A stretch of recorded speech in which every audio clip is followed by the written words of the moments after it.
வணக்கம். நான் இன்னைக்கு ஒரு குட்டி கதை தான் சொல்லலான் இருக்கேன். நல்லா வரையக்கூடிய ஒரு ஓவியர் ஒரு அழகான ஓவியத்தை வரைஞ்சிட்டு அதை ஒரு பப்ளிக் பிளேஸ்ல கொண்டு வச்சுட்டு இதுல குறைகள் இருந்தா நீங்க குறிப்பிடவும் அப்படின்னு சொல்லி வச்சுட்டு வீட்டுக்கு வந்துடுவார். ஈவினிங்கா போய் அந்த இடத்துல போய் பார்க்கும் பொழுது அதுல நூற்றுக்கணக்கான குறைகள் குறிப்பிடப்பட்டிருக்கும். அவர் வீட்டுக்கு அவங்க அம்மாட்ட சொல்லி ரொம்ப வருத்தப்படுவார். இவ்வளவு குறைபாடுகளோட நான் வரைகிறேனம்மா அப்படின்னு கேட்பாரு.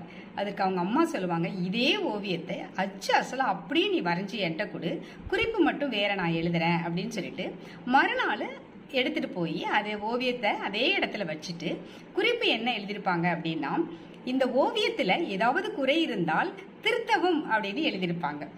ஈவினிங் போய் பார்த்தா அந்த எந்த திருத்தமே இருக்காது. அவர் எடுத்துட்டு அவங்க அம்மாட்ட சொல்லுவாரு. அவங்க அம்மா சொல்லுவாங்க, நாம எந்த ஒரு வேலையை செய்தாலும் குறை கூறுறதுக்கு 1000 பேர் வருவாங்க, ஆனா அதை சரி செய்யறதுக்கோ அதை திருத்துறதுக்கோ ஒருத்த கூட வரமாட்டாங்க அப்படின்னு சொல்லுவாரு. இதுல இருந்து நம்ம எந்த ஒரு செயலும் குறை கூறிட்டே இருக்கிறவங்களை நம்ம காதுல வாங்கிக்காம நாம பாட்டுல நம்ம வேலையை செஞ்சுக்கிட்டு இருக்கணும் அப்படிங்கிறது இந்த கதை மூலம் நம்ம தெரிஞ்சுக்கிறோம். ஓகேங்களா? இந்த கதை உங்களுக்கும் பிடிச்சிருக்கும்னு நினைக்கிறேன். நல்லா இருந்துச்சுன்னா ஒரு கமெண்ட் பண்ணுங்க. நன்றி.